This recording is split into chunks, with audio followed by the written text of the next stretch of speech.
and welcome to Switch On, the show that highlights the best in Ipswich, its people and places, events and attractions. On today's show, we talk with the up-and-coming musician Charlie Shay, and we look forward to the 2020 Ipswich Council elections. Also, the latest emerging music artists later on in the show. Charlie Shay is a talented musician making her way up in the music industry. Her beautiful voice and meaningful music have been a blessing to many ears. Today, Charlie joins us in the studio to talk about her music and perform an original song. Thank you so much for joining, Charlie. Thank you, no worries. So, when you're writing your music, what do you think about? Often I like to think about nothing, as weird as it sounds. I feel like if you overthink creativity, you will just become stumped. So it's more like a meditative state. It just flows. But the things that do come out of it is experiences with people, journeys like travels, lessons and just bits and bobs, sometimes dreams. Yeah, so it could be heaps of things. So what kind of secrets do you want to share through your music? I like to more speak about truth, things that we may not want to talk about always. I guess the underlining is just lessons or my perception of things, whether it might be a story about something I've been through or about people I've met along my lifetime so far. So yeah, it's more I like to share real stuff than secrets. So when people come to see you, what is it you want them to take away from your performance? Obviously to feel good. I like to help people realise that anything is possible. If they have a dream or something they want to do in life, they should just go ahead and do it, because you never know until you try. So just positivity and to feel good and to try out things that they think they may not be able to do, but they actually can. Oh, wow. Yeah. So you are doing a solo career now, Yeah. but down the track, is there anyone you would want to collaborate with at all? Yeah, actually. At the moment I still jam with heaps of my friends and people I meet along the way, other musicians. It'd be super awesome to collaborate with someone like Julia Stone, Angus Stone, Ty Sultana's awesome too. An overseas artist that I'd love to perform with is Aurora. That would be a dream. Yeah. But yeah. So where is your dream place to perform? There are many places. At the moment I would go for Woodford Folk Festival. Yeah, it's a good one. It's up there at the moment for me. Mm-hmm. So what about that place inspires you? It's sort of a world of its own, wonderland. It's quite a magical place they create, full of culture, community, music, workshops, all different things. So you can meet heaps of people, like-minded people there. It's a really nice atmosphere and space to be able to perform in. It would be awesome. So when and where is your next performance? My next performance is 8th of November on a Friday in the Fortitude Valley as a part of City Sounds from 2:30 to 4:30. Oh wow. Yeah. So how can people find out about your performances and keep up with what you're doing? The best way is via Facebook and Instagram. I usually post events and upcoming performances and just about what I'm doing with music. Oh, amazing. So Charlie's performance is next after this segment on the upcoming Ipswich Council elections. The 2020 elections are fast approaching. All eyes are on the candidates as they step up to the podium to take over council. Greg Chemello, Ipswich City Council's interim administrator, gives us an insight of the elections. The 2020 elections are fast and furious coming around the corner. Has everything been put in place to make sure we don't go back to the days of old? Not yet, but there will be. So I'm very confident we'll get everything we need to get done by the March elections in terms of reforming governance, policies, procedures, operating arrangements of councils. They're not yet in place. You'll see a flurry of those coming to council committee meetings in the next few months for approval. You've offered to give advice to those running in the 2020 local elections. Has many taken you up on that? Yeah, it's quite bizarre in one respect because I'm not a politician, so for a non-politician to give potential politicians advice, my advice is really around what we found, what the organisation was like and what it needs to be, and from my understanding of the law and good governance, which is really my background, ideas on what they should and shouldn't do. We're going to formalise that, so it's not just sort of Greg Chemello's ideas, it's going to be a toolkit, and I promised all those would-be candidates a toolkit, and I promised them the best toolkit in the state on how to be a good councillor. And that ties together the Act, the regulation, the codes of conduct, all those policies and procedures that are statewide, and then all the ones that we've created into one little handbook that says, this is what you do, this is what you don't do, this is why. We will have, I think, substantially, if not all, new councillors. So it's a unique opportunity in Queensland, a very rare opportunity, I should say, where we've got a whole group of people nominating, and that's fantastic to see, who are nominating for the right reasons, and they just need, I think, some guidance. Their biggest concern to me has been, we want to help this city, and we really want to do the right thing, and we don't want to make mistakes, and we don't want to embarrass ourselves, and more importantly, we don't want to embarrass the city and the city council. Were you 12 months ago in a bit of a state of shock when you first saw how bad the governance was? Yes, honest answer, I had dealt with the council quite a bit in previous professional lives, but it was a shock in the first few months about the lack of policies and procedures, ignorance of policies that did exist, the way that staff were treated, the interaction between staff and community, the interaction between staff and councillors, the rationale or the non-rationale for decisions was very surprising to me. Of course, when you look at how it has developed over the last 12 months, you said there's a lot of groundwork that's been done, a lot of changes that have been made. Are you hoping that the new council in 2020 is going to adopt and keep those changes?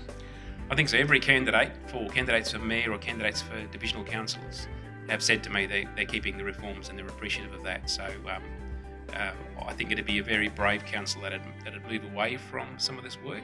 The eyes and ears of Ipswich and the state are on the council, and they'll be observed by others in terms of their behaviour. For you personally, who came in here to try and reform the council and make Ipswich a better place, are there things that you haven't been able to achieve, or are you pretty satisfied with where you are? I'm both. I am satisfied with where we are because we're going to do all the things we absolutely have to do. I'm never that satisfied because I think there's a whole lot of stuff I'd love to have got done that I simply won't get to in the next 7 months until completion. And the key of that, the internal policies, procedures, arrangements, we'll get those done. The key is getting the community confidence back. And I realised many months ago actually that I can't do that, like an administrator can't do that. It requires the next group of elected councillors and mayor to demonstrate that they're good at their job to get the community confidence back. That's one thing I would have liked to help do, because it hurts to see so many folks really disillusioned and still angry and resentful about the past. I completely understand that, but it's time to get on, and I'm doing my best to help, but I realise that in my job I can't. They need to rely on a group of councillors elected from their own to get that confidence back. That's probably the biggest regret I'll walk away with. I didn't get far enough down that path. Thank you, Greg, for that great insight. Now to Charlie as she sings her original song, Ancient Souls.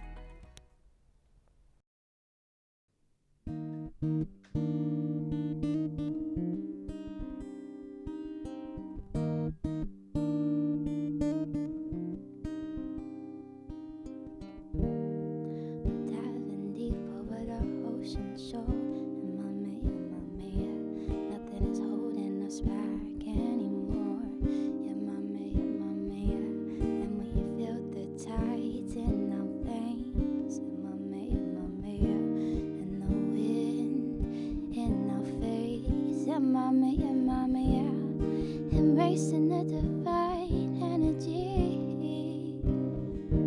Where we come from over centuries.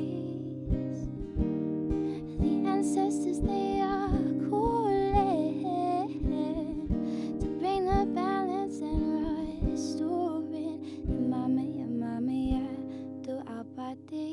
To heal, and mommy, to return to soul, let go of fear, and mommy, we are ancient souls, and mommy, and we are returning home. Rainbows through we, and mommy, angels protecting over.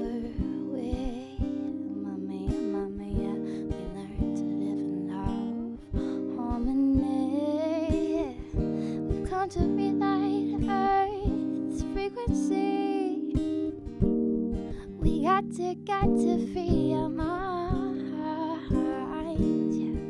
For we are not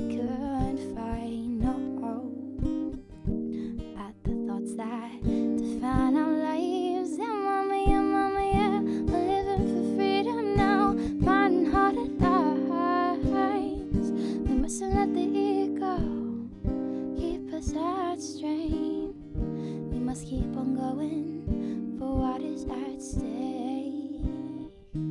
Open doors, open doors to new ways. 'Cause there are no fights or separation between our tribes and this nation. But we are doing our very best to put the hate to rest. We just gotta sink her in passion. And mommy, yeah. For there is no comparison. And mommy, yeah. Between each brother and sister. And mommy, yeah. We've come to share and listen. And mommy, yeah. Embracing the divine energy. Where we come from over centuries. The ancestors, they are calling to bring the balance and restore it to our bodies to heal. And mommy, yeah, to return to soul, let go of fear. And mommy, yeah, we are our ancient souls. And mommy, yeah, we are returning home, yeah.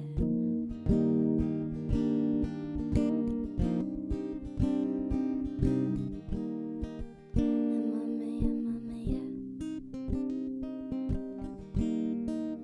And mommy, yeah.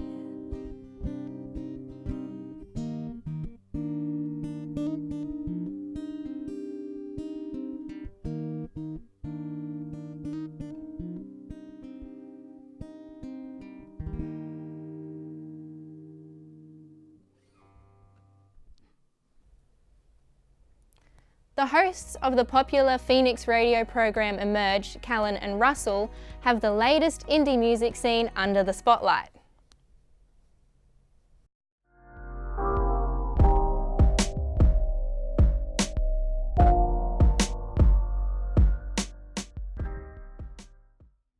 Hello and welcome back to another week of Emerge, a show on Phoenix Radio dedicated to bringing you the best in Queensland music.